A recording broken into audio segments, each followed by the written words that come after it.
এদিকে দুধটা জাল দেওয়া হচ্ছে আর এদিকে হচ্ছে আমটাকে ভেতর থেকে আটিটাকে ছাড়ানো হচ্ছে। একদিক দিয়ে তো ছাড়া গেছে, আরেকদিক দিয়ে আটকে রয়েছে। তো এটা দিয়ে একটা আইসক্রিম বানানো হবে।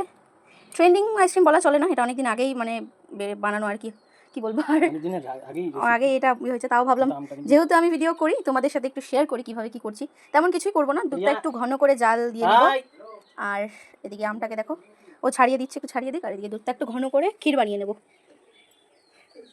তো এখানে আমাদের দুধটা ঘন করে জাল করেছি, এতে একটু কাজু কিশমিশ দিয়েছি আর আমগুলো এভাবে কেটে নিয়েছি। ঢেলে দাও, একটু নিচ দেখে ঢালো। আমি জানি তুমি আমার থেকে ভালো করবো, এই জন্য তোমাকেই দিলাম। তাও করবে, চামচটা ভালো না, এই নিচে ফেলাইস না রে। আমি করবো, নাহলে ওটা দিয়ে ঢালো, চামচ দিয়ে না ঢেলে।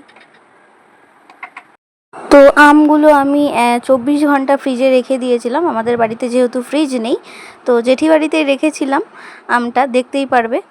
দেখো আইসক্রিমগুলো একদম জমে গেছিলো।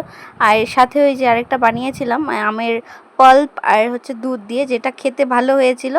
আর যেটা এক্সপেক্ট করেছিলাম ভালো হবে সেটা খুব একটা আমার ভালো লাগেনি, মানে স্টাফড ম্যাঙ্গো আইসক্রিমটা আর কি। আর যেটা নর্মালভাবে বানিয়েছিলাম আমের পাল্প দিয়ে, সেটা ভীষণ ভালো হয়েছিল খেতে। তো দেখতে থাকো কন্টিনিউ ভিডিওটা, তোমাদের কেমন লাগছে অবশ্যই কমেন্টে জানাতে ভুলো না। দেখো প্রথমে যে আমটা আমরা কেটেছিলাম, তো সেটা শক্ত অবস্থায় ছাড়ানোর চেষ্টা করছিলাম, যেটা আমরা ঝাড়াতে পারিনি আর কি।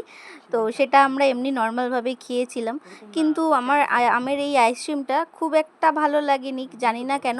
আর অ্যাকচুয়ালি আমটা না কেমন ভ্যাদ ভেদে পেঁপের মতো লাগছিলো খেতে, সেজন্য আমার খুব একটা টেস্টি লাগেনি। কিন্তু ভিতরের যে ক্ষীরের ইয়েটা দেওয়া ছিল আর কি, সেটা ভীষণ ভালো লাগছিলো। তো তোমাদের যদি এই ভিডিওটা আর রেসিপিটা তোমাদের ভালো লেগে থাকে, অবশ্যই একবার বাড়িতে হলে ট্রাই করো। আর হ্যাঁ, একটা ভালো মানের আম নিয়ে তোমরা ট্রাই করো, অবশ্যই খেতে ভালো হবে। আমারটা হয়তো আমটা খুব একটা ভালো ছিল না বলে খেতে খুব একটা ভালো লাগেনি।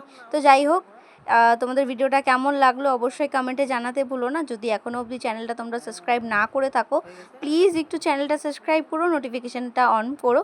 তো চলো আজকের জন্য টাটা। চেষ্টা করব তোমাদের সাথে ছোট্ট ছোট্ট রেসিপি, মিনি ব্লগ, ভিডিও সব কিছুই শেয়ার করার, জানি সেভাবে শেয়ার করতে পারি না। তো যাই হোক, টাটা, দেখা হবে নেক্সট একটা ভিডিও বা রেসিপি ভিডিওতে।